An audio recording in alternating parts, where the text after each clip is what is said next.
Hello दोस्तों, welcome to main point study. So आज हम करने वाले हैं पार्ट 1 कक्षा 10 का लोकतांत्रिक राजनीति 2 का, जिसका नाम है सत्ता की साझेदारी। ठीक है, हमारी प्रथा है कि हम चैप्टर के नाम से शुरू करते हैं, तो सबसे पहले तो चैप्टर का नाम समझते हैं, सत्ता की साझेदारी। अगर आप इंग्लिश में चैप्टर का नाम देखोगे ना तो वो है पावर शेयरिंग। ठीक है, सत्ता का मतलब होता है पावर और साझेदारी का मतलब होता है शेयरिंग, पावर को शेयर करना। ठीक है, पावर को शेयर करना, इसी को कहते हैं सत्ता की साझेदारी। अब एक्चुअल में ना पावर को शेयर करना यानी सत्ता की साझेदारी बहुत इंपॉर्टेंट है। अगर कभी पावर शेयर नहीं की जाती ना तो बहुत ज़्यादा बड़ी प्रॉब्लम खड़ी हो सकती है। मैं आपको समझाता हूँ कैसे। अब जो मैं एग्जांपल दूंगा ना, बहुत सारे बच्चों को लगेगा सर ये तो मेरी बिल्कुल मेरे साथ सिचुएशन है। जैसे कि मान लो आप हो और आपका भाई है। ठीक है, ध्यान से सुनना मेरी बात। आप हो और आपका भाई है। अगर आप कोई गलती करते हो तो आपको डांटा जाता है, आपको मारा जाता है। बट सेम काम, बिल्कुल सेम काम अगर आपका भाई करता है तो उसको कुछ नहीं कहा जाता। ठीक है, मैं समझाता हूँ इसका मतलब। मान लो आप किसी दिन स्कूल से भागकर घर पे आए, तो घर पे कदम रखते ही आपकी तोड़ाई स्टार्ट हो जाएगी। बट सेम काम अगर आपका भाई करता है, आपका भाई भी स्कूल से भाग कर आता है, तो उसको कुछ नहीं बोला जाता। अगर कभी टीचर आप ही कंप्लेंट कर दे तो फिर बेल्टे ढूंढना स्टार्ट हो जाते हैं घर वाले कि मारने के लिए चाहिए हमको। बट आपके भाई को कुछ नहीं बोला जाता अगर उसके स्कूल से कोई कंप्लेंट आती है तो। इसका मतलब ये है कि आपके और आपके भाई के बीच में पावर जो है वो इक्वली डिवाइड नहीं है। आपके भाई के पास आपसे ज़्यादा पावर है, आपके घर वालों ने आपके भाई को ज़्यादा पावर दे रखी है, और इसकी वजह से प्रॉब्लम क्रिएट होगी नहीं होगी? आपके और आपके भाई के बीच में दंगे होंगे नहीं होंगे, लड़ाई होगी नहीं होगी, वर्ल्ड वॉर स्टार्ट हो जाएगा आपके और आपके भाई के बीच में। तो इसलिए पावर को शेयर करना बहुत ज़्यादा इंपॉर्टेंट है। ये तो मैंने एक छोटा सा एक घर का एग्जांपल दिया। मान लो एक बहुत बड़ी कंट्री है जहाँ पर 2 लैंग्वेज बोलने वाले लोग रहते हैं।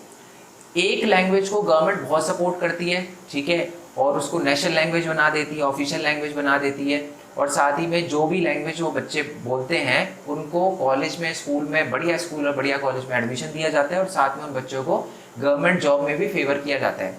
और जो दूसरी लैंग्वेज बोलने वाले लोग हैं उनको बोला जाता है कि ये आपको कुछ भी फैसिलिटी नहीं मिलेगी। सबसे पहले तो यहाँ तो आप अपनी लैंग्वेज चेंज करके ये वाली लैंग्वेज बोलो, तभी आपको ये सारी की सारी चीज़ें मिलेगी। तो लड़ाई होगी नहीं होगी, दंगे होंगे नहीं होंगे दोनों अलग अलग लैंग्वेज बोलने वाले लोगों के बीच में। इसीलिए पावर को शेयर करना बहुत ज़्यादा इंपॉर्टेंट है, सत्ता की साझेदारी इसलिए बहुत ज़्यादा इंपॉर्टेंट है। ठीक है जी, तो इस चैप्टर में हम 2 कंट्री के बारे में देखेंगे। बेसिकली दोनों कंट्री में ही सत्ता की साझेदारी की प्रॉब्लम थी, यानी दोनों कंट्रियों ने इक्वल पावर नहीं दे रखी थी अपने अपने लोगों को। बट बाद में एक कंट्री ने पावर दे दी, यानी सत्ता की साझेदारी कर ली, इक्वली पावर बांट दी, जिसकी वजह से आज वहां पर बहुत शांति है, कोई दंगे नहीं होते। और दूसरी कंट्री ने आज भी पावर को ढंग से शेयर नहीं करा, जिसकी वजह से आज भी वहां पर खून खराबा होता है, दंगा होता है दोनों कंट्री के, दोनों कम्युनिटी के बीच में। यानी उसी कंट्री के अंदर दो अलग अलग जातियां, उनके बीच में प्रॉब्लम होती है। ठीक है, तो चलो उसमें से ही पहली कंट्री है जिसका नाम है बेल्जियम। ठीक है, अब ये बेल्जियम क्या है? यूरोप आपको पता है ना एक महाद्वीप है। ठीक है, हमारे पूरे वर्ल्ड में आपको पता ही है 7 महाद्वीप है। अब भारत कौन से महाद्वीप में आता है वो आप मेरे को बताना। तो यूरोप महाद्वीप में एक छोटी सी कंट्री है जिसका नाम है बेल्जियम। कितनी छोटी? ये हमारे हरियाणा से भी छोटी है। ठीक है, मतलब हरियाणा हमारा स्टेट है इंडिया का, उससे भी छोटी है ये कंट्री।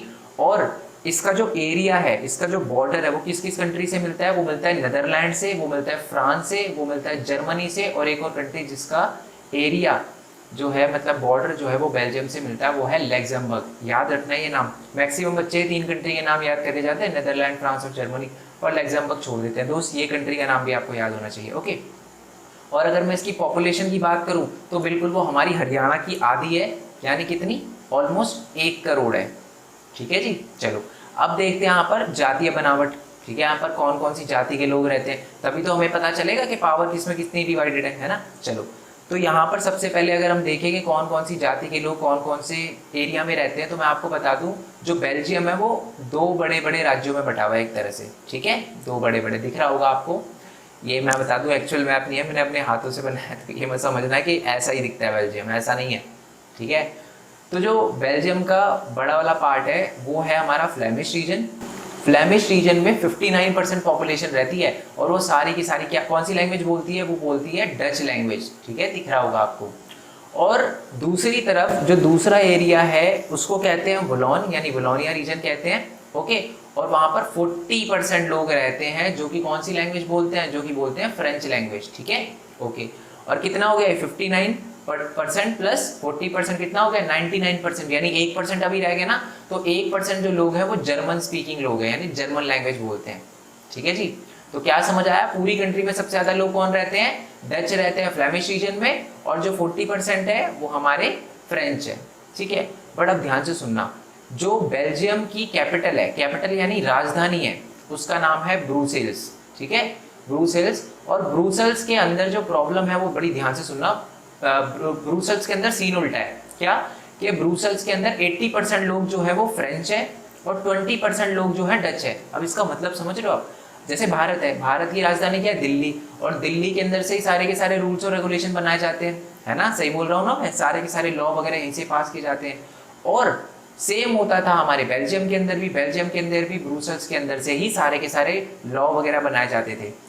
और जो बेल्जियम की राजधानी है ब्रुसेल्स, वहां पर मेजोरिटी कौन लोग रहते थे, फ्रेंच, और इसी वजह से जितने भी कानून बनाए जाते थे ना वो हमेशा फ्रेंच के लिए बनाए जाते थे, फ्रेंच के फेवर में और फ्रेंच के अच्छों के लिए बनाए जाते थे।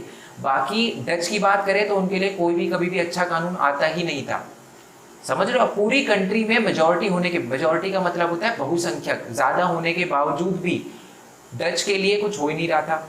और फ्रेंच की बात करें तो वो माइनॉरिटी थी, ठीक है, यानी उनकी जो वो थी पॉपुलेशन वो बहुत कम थी, फिर भी उनके लिए बहुत ज़्यादा काम हो रहा था, और यहीं से प्रॉब्लम स्टार्ट होती है। ठीक है, अब यही बात अगर आपको मान लो आ जाता है कि ये बताओ कि बेल्जियम की जातीय बनावट क्या है, तो यही चीज़ लिख देनी है जो कि मैंने हिंदी में लिख दी है, कि देश की कुल आबादी 59% जो कि फ्लेमिश क्षेत्र में रहती है और जो कि डच बोलती है, और 40% जो है वो वलोनिया रीजन में रहती है जो कि फ्रेंच बोलती है, और जो 1% है वो जर्मन बोलते हैं। ठीक है, और ब्रुसेल्स के अंदर बात करें तो 80% लोग फ्रेंच बोलते हैं और 20% लोग डच भाषा बोलते हैं। ओके, अब देखो समस्या क्या थी, समस्या ये थी कि जो हमारे अल्पसंख्यक थे, अल्पसंख्यक का मतलब होता है माइनॉरिटी, जिनकी पॉपुलेशन कम थी, किनकी थी पॉपुलेशन कम, हमारे फ्रेंच लोगों की।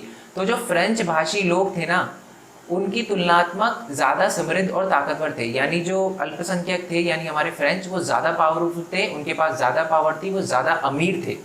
ठीक है, और अगर मैं बात करूं हमारे डच भाषी लोगों की तो उनको ये सारे के सारे आर्थिक विकास उनका बहुत बाद में जाकर हुआ, उनको शिक्षा भी बहुत बाद में जाकर मिली। मैंने आपको बोला था ना कि उनको एक्चुअल में जो राइट्स हैं, ठीक है, यानी उनको जो अधिकार है वो थोड़े से कम थे, और हमेशा फ्रेंच लोगों के लिए कानून बनाए जाते थे, तो उनके लिए कानून कम बनाए गए जिसकी वजह से वो गरीब रह गए। ठीक है, और इसी के चलते क्योंकि जो हमारे डच लोग थे उनको लगता था यार हमारे लिए तो कुछ काम ही नहीं हो रहा, हम तो गरीब रह गए, और इसी की वजह से 1950 और 60 के दशक में दोनों के बीच में यानी फ्रेंच और डच कम्युनिटी के बीच में तनाव बढ़ने लगा। ठीक है, और इन दोनों समुदाय का सबसे तीखा रूप ब्रुसेल्स में दिखाई दिया। यह एक विशेष तरह की समस्या थी। क्यों, देखो इसका मतलब है ज्यादा बड़ी प्रॉब्लम हमारे ब्रुसेल्स में थी। क्यों, क्योंकि ब्रुसेल्स के अंदर उल्टा सीन था, ब्रुसेल्स के अंदर हमारे फ्रेंच ज्यादा थे और डच कम थे, और इसी का फायदा उठा रहे थे फ्रेंच लोग। ठीक है, और डच बोलने वाले लोग संख्या के हिसाब से अपेक्षाकृत ज्यादा थे, लेकिन धन और समृद्धि के मामले में कमजोर और अल्पमत में थे। ठीक है, कमजोर भी थे, ज्यादा पैसा भी नहीं था, और राजधानी के अंदर वो अल्पमत में थे यानी कम पॉपुलेशन में थे, और इसी का फायदा फ्रेंच उठा रहे थे। अब ये जो प्रॉब्लम है सॉल्व हुई उनकी या नहीं हुई इसके बारे में हम बाद में देखेंगे, बट पहले एक दूसरी कंट्री के बारे में बात करते हैं जिसका नाम आपने सुना होगा, दैट इज श्रीलंका। सुना सुना सा लग रहा है ना, ये हमारा इंडिया हो गया, और इंडिया के नीचे एक ये आइलैंड कंट्री यानी द्वीपीय देश है जिसका नाम है श्रीलंका। ठीक है, तो श्रीलंका, पहला पॉइंट यही है कि श्रीलंका एक द्वीपीय देश है, और ये है ना हमारे तमिलनाडु से, पता है ना आपको, तमिलनाडु हमारे इस वाले एरिया में यहाँ पर पड़ता है तमिलनाडु, तो तमिलनाडु के तट से कुछ ही किलोमीटर की दूरी पर है ये हमारा क्या, श्रीलंका। ओके, और इसकी जो जनसंख्या है वो 2 करोड़ है। ओके, अब हम यहाँ भी देख लेते हैं कि जातीय बनावट क्या है, यहाँ पर कौन कौन सी जाति के लोग रहते हैं। तो मैं आपको बता दूं जाति के मामले में भी ये बहुत ज्यादा समृद्ध देश है श्रीलंका भी, और यहाँ पर है ना बेसिकली 2 लैंग्वेज बोलने वाले लोग जो हैं वो बहुत ज्यादा है। एक तो है सिन्हली, ठीक है, सिन्हालिया लैंग्वेज बोलते हैं उनको, सिन्ही बोलते हैं, कुछ सिन्हाला बोलते हैं। ठीक है, ये एक भाषा याद रखना, सिन्हली एक भाषा है। ठीक है, और वो 74% लोग बोलते हैं वहाँ पर, यानी 74% ऐसे लोग हैं जो सिन्हली भाषा बोलते हैं। और अगर इनके धर्म की बात करी जाए तो इनका धर्म मैक्सिमम लोगों का बुद्धिस्ट है।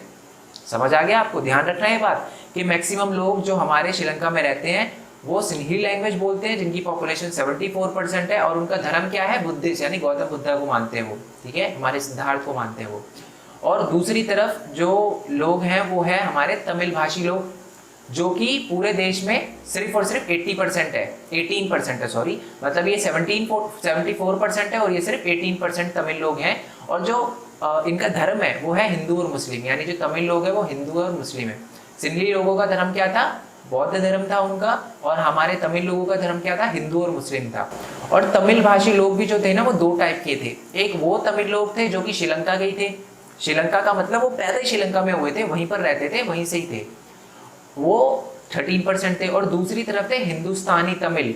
इसका क्या मतलब है? अभी अभी थोड़ी देर पहले मैंने आपको बताया था कि जो हमारा तमिलनाडु है उसी के पास पड़ता है हमारा श्रीलंका, इसलिए बहुत सारे लोग हमारे तमिलनाडु के काम की तलाश में या अपने रोजगार या बहुत सारी चीज़ों की तलाश में श्रीलंका में गए और फिर वहीं के होके रह गए, वहीं के वो सिटीजन वगैरह बन गए। ठीक है, तो इसलिए उनकी पॉपुलेशन भी है वो टोटल मिला के 5% है पूरे हमारे श्रीलंका में। ठीक है, अब देखो इसको काउंट करो, 74% सिल्ली, 18% लोग हमारे कौन से हो गए? तमिल भाषी लोग हो गए। कितने हो गए दोनों की दोनों? 92%। अभी भी 8% पॉपुलेशन बची है, वो कहाँ है सर? तो मैं बता दूं 8% में से तो जो 7% लोग हैं ना वो क्रिश्चियन लोग हैं, जो कि सिंधली भी बोलते हैं और हमारी तमिल भाषा भी बोलते हैं, तो यानी इनको दोनों लैंग्वेज आती है। तो अब कितना परसेंट बचा? 1%। वो 1% अदर है, अन्य में आते हैं, मतलब कुछ अलग ही कम्युनिटी या अलग ही लैंग्वेज के लोग हैं। ठीक है जी, अब यही बात को मैंने इंग्लिश में लिख दिया है। अगर आपको क्वेश्चन आता है कि जातीय बनावट बताओ तो इसी को बनाकर लिख देना है कि श्रीलंका के अंदर जो बहुसंख्यक लोग हैं वो सिंधली भाषा बोलते हैं, उनका धर्म बुद्धिस्ट है। ठीक है, ये लिख देना आपको। और तमिल के साथ भी सेम लिखना और ये बता देना कि जो तमिल है वो भी दो प्रकार के हैं, एक तो श्रीलंकन तमिल और एक भारत से गए हुए यानी हिंदुस्तान से गए हुए तमिल। ठीक है, और जो 7% है वो क्रिश्चियन, जैसे कि इसमें लिखा हुआ है, मैंने बताया था आपको, ईसाई यानी क्रिश्चियन होता है, और सिंधली और तमिल दोनों भाषा बोलते हैं। ठीक है जी, ओके। अब देखते हैं श्रीलंका की समस्या क्या है। जैसे कि हमने बेल्जियम के बारे में पढ़ा था, फिर हमने बेल्जियम की प्रॉब्लम देखी थी कि डच और फ्रेंच लोगों के बीच में प्रॉब्लम थी। अब श्रीलंका के बीच में क्या प्रॉब्लम थी? तो श्रीलंका के बीच में जो प्रॉब्लम थी वो थी बहुसंख्यकवाद की। अब इसका मतलब क्या होता है वो मैं आपको बताऊंगा, बट पहले मैं आपको ये बता देता हूँ कि श्रीलंका को है ना, पहले श्रीलंका नहीं बोला जाता था। एक्चुअल में जब वो देश आज़ाद हुआ था, और श्रीलंका आज़ाद हुआ था 1948 में, याद रखना, जब वो आज़ाद हुआ था ना, तो उसको बोला जाता था सिलोन। क्या बोला जाता था? सिलोन। उस देश का नाम जो था, श्रीलंका का जो आज नाम है वो नहीं था, पहले उसका नाम सिलोन था। और कब तक रहा उसका नाम? 1972 तक। 1972 में उसका नाम चेंज हो गया था और श्रीलंका पड़ गया। तो ये 1948 में आज़ाद हुआ था, हमारे एक साल बाद। हम कब वो आज़ाद हुए थे वो बताना, भारत कब आज़ाद हुआ था? जैसे हम अंग्रेजों से आज़ाद हुए थे तो ये भी आज़ाद हुए थे। और जब हमारा श्रीलंका आज़ाद हुआ था ना, तो उस टाइम मैक्सिमम लोग जो कि सरकार में थे, जिन्होंने सरकार बनाई, वो कौन सी भाषा बोलते थे? वो बोलते थे हमारी सिंधली भाषा, यानी वो ज़्यादातर सिंधली नेता थे। और इसी का उन्होंने फ़ायदा उठाना स्टार्ट किया। ठीक है, उन्होंने बहुसंख्यकवाद फैलाना स्टार्ट किया। यानी कि बहुसंख्यक क्या मतलब क्या होता है? जो लोग ज़्यादा रहते हैं, जिनकी पॉपुलेशन ज़्यादा होती है। और हमारे श्रीलंका में किनकी पॉपुलेशन ज़्यादा थी? सिंधली लोगों की। और इसी का फ़ायदा उठाया हमारी सरकार ने और सिर्फ सिंधली लोगों के लिए ही काम करना शुरू किया। ठीक है, देखो, और इसी वजह से लोकतांत्रिक रूप से निर्वाचित सरकार ने सिंधली समुदाय की प्रभुत्ता कायम करने के लिए अपनी बहुसंख्यक परस्ती के तहत कई कदम उठाए। यानी उन्होंने बहुत सारे ऐसे काम किए जिससे हमें ये पता चल रहा था कि ये सरकार सिर्फ और सिर्फ सिंधली लोगों के लिए काम कर रही है, तमिल लोगों के लिए काम नहीं कर रही। अब वो कौन कौन से काम थे मैं आपको बताता हूँ। एक कानून पास हुआ था 1956 में, डायरेक्टली 3-5 मार्क्स का क्वेश्चन आ सकता है ये, कि 1956 में ऐसा कौन सा कानून पास हुआ था जिसकी वजह से श्रीलंकन तमिल को लगा कि यार उन्होंने एक तरह से अलग थलग महसूस करना शुरू कर दिया। तो सबसे पहले तो 1956 में जो कानून आया था उसमें पहली बात तो ये बोली गई कि सिंधली को राजभाषा बना दिया जाए।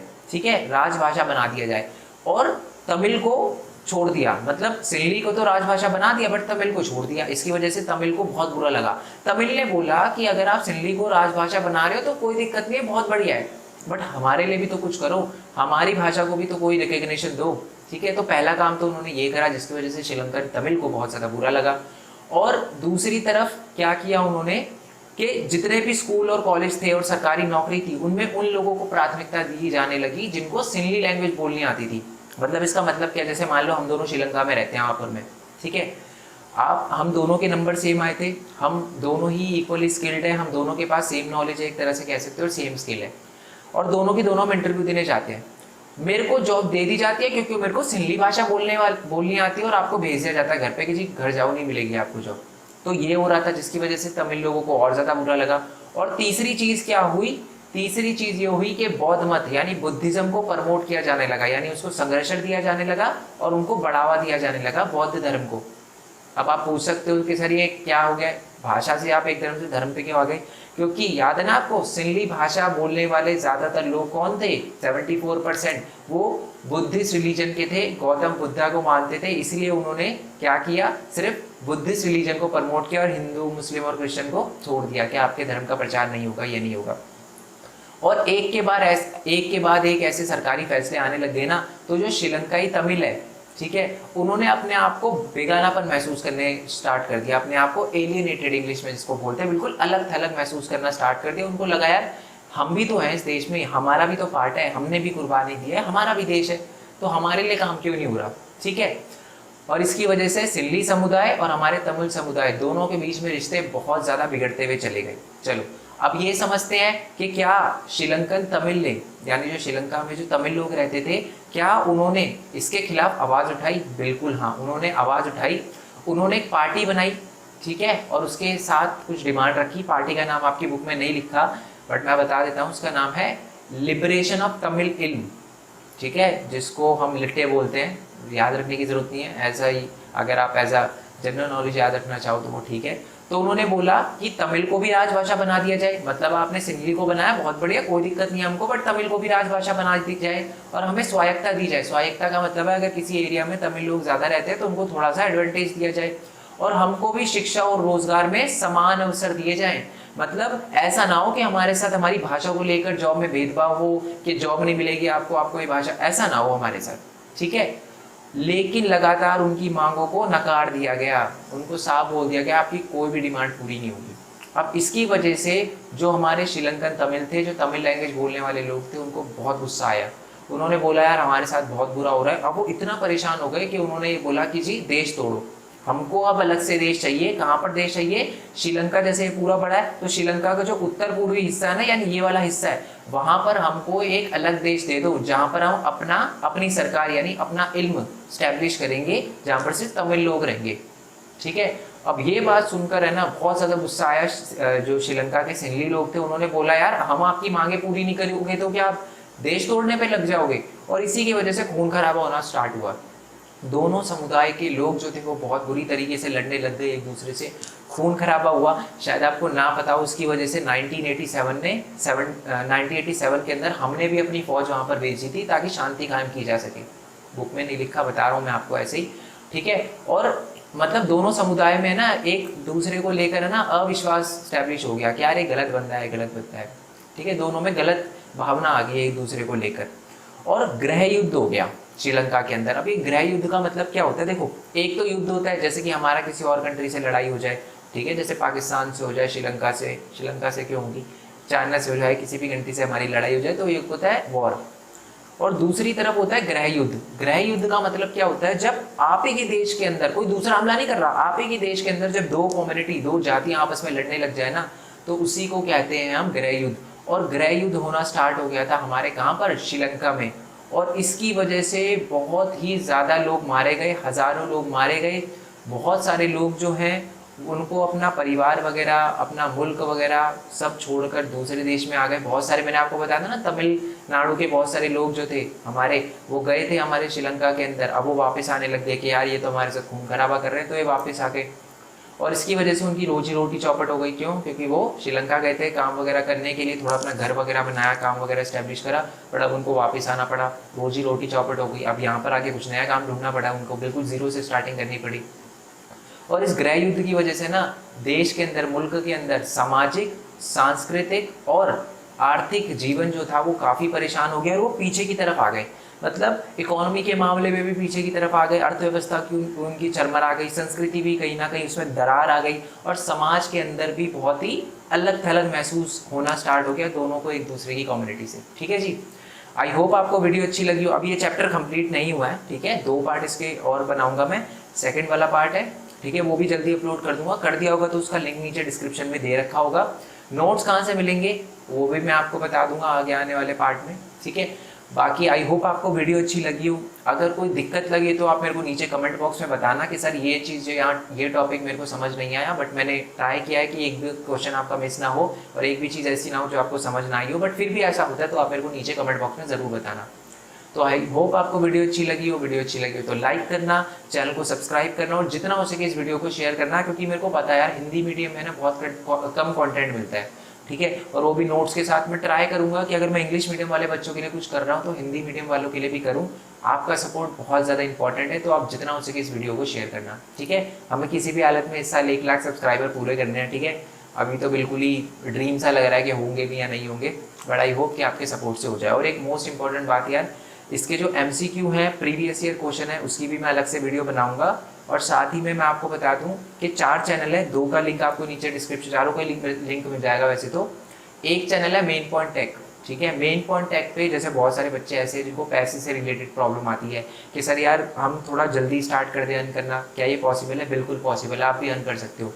तो वहाँ पर मैंने कुछ वीडियोस अपलोड करी है, अभी 1-2 वीडियो अपलोड करी है। वहाँ पर मैं अपनी अर्निंग के बारे में, मैं कैसे अर्न कर सकता हूँ और मोस्ट इंपॉर्टेंटली आप कैसे अर्न कर सकते हो, मैं कैसे अर्न करता हूँ और आप कैसे अर्न कर सकते हो, वो मैंने बताया। अगर आप ये सोचते हो कि सर भाई ये छोटी है मैं अर्न नहीं कर सकता, तो ऐसा कुछ नहीं है दोस्त। आपकी एज और आपकी एज से छोटे एज वाले लोग भी बहुत अच्छा खासा अर्न कर रहे हैं। तो वहाँ पर सारी की सारी चीज़ें मैं बताऊँगा, जितना जल्दी हो सके वो वीडियो वगैरह देखना, क्योंकि फिर ऐसा ना हो कि आप बहुत ज़्यादा लेट कर दो और उस जो प्लेटफॉर्म के बारे में मैं वहाँ पर बताऊँगा उस पर रश हो जाए। तो उस चैनल को सब्सक्राइब कर लेना, गेमिंग चैनल भी है, ठीक है। जल्दी वीडियो डालूंगा उस पर, तो उस चैनल को भी सब्सक्राइब कर लेना। और बाकी कोई भी दिक्कत हो तो आप मेरे को बता देना। सो नेक्स्ट वीडियो के लिए स्टे ट्यून, तब तक के लिए थैंक यू सो मच। जय हिंद, जय भारत, वंदे मातरम and thanks for your support. Bye bye.